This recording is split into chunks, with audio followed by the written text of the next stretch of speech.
Hi అండి, నమస్తే. నేను ఇందిర.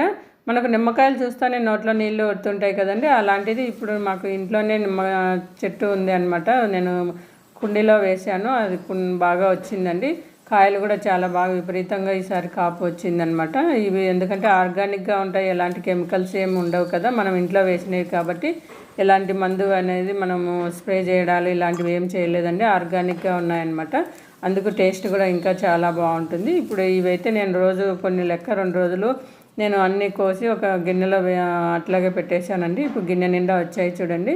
వీటన్నిటిని అలాగే ఉంచేసాను అనమాట. అలా ఉంచడం వల్ల మనకు కాయలు కొంచెం కలర్ వచ్చేసినాయి, ఎల్లోయిష్గా నిమ్మకాయలు.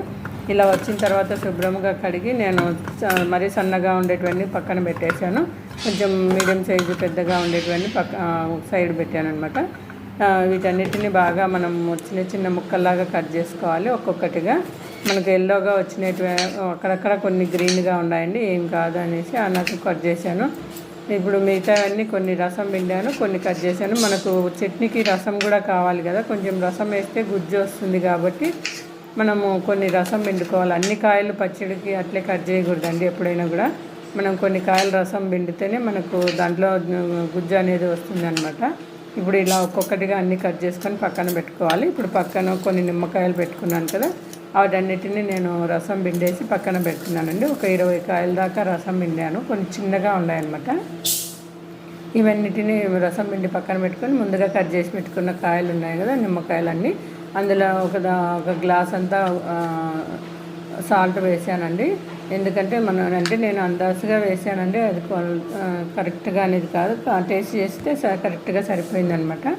ఒక గ్లాసు ఉప్పు, ఒక గ్లాస్ కారము, 1.5 స్పూన్ పసుపు, ఒక చిన్న స్పూన్ తోటి ఒక 2 స్పూన్లు మెంతిపొడి వేసాను.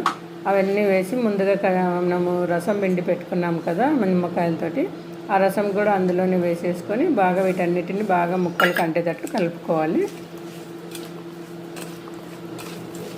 ఇలా కలుపుకొని మనము తర్వాత మనకు పోపు కావాలనుకుంటే మనం మళ్ళీ ఎప్పుడు కావాలంటే అప్పుడు పెట్టుకోవచ్చండి. ఇవన్నీ ఒక గాజు సీసా కానీ లేదంటే ప్లాస్టిక్ బాటిల్ కానీ ఏది ఉన్నా అందులో పెట్టేసుకొని మనం స్టోర్ చేసుకోవచ్చు. ఇది నిమ్మకాయ పచ్చడి కాబట్టి బయట పెట్టినా ఏం కాదు కదండి. ఇప్పుడు మనమైతే ఇది ఒక బాక్స్ తీసుకొని ఒక డబ్బా, అందులో ఇప్పుడు మనం పక్కన చేసి పెట్టేసుకున్నాం అనుకోండి, మనకు ఇలా మూత పెట్టేసుకొని ఒక 3 days to 5 days టచ్ చేయకుండా అలా ఉన్నామనుకోండి, ఆ సాల్ట్ అంతా కరుగుతుంది. మనకు అన్నిటికీ ముక్కలు కూడా కొంచెం మెత్తపడతాయి, టేస్ట్ అనేది అప్పుడు చాలా బాగుంటుందండి. అప్పుడు వాడుకోవచ్చు అనమాట. మనకు కావాలనుకున్నప్పుడు కొంచెం తీసుకొని మనం తిరువాత పెట్టుకొని మనం ఆయిల్ వేసుకొని మనం పోపు గింజలు అన్నీ వేసుకొని తిరువాత పెట్టుకోవచ్చండి. ఇలా పెట్టుకొని మనం రోజు ఎప్పుడు కావాలంటే అప్పుడు వాడుకోవచ్చు ఈ పచ్చడి. ఈ వీడియో మీకు నచ్చిందని అనుకుంటున్నానండి. నచ్చితే లైక్ చేయండి, షేర్ చేయండి, సబ్స్క్రైబ్ చేసుకోండి. ఓకేనా అండి, బాయ్ అండి. Please subscribe and like.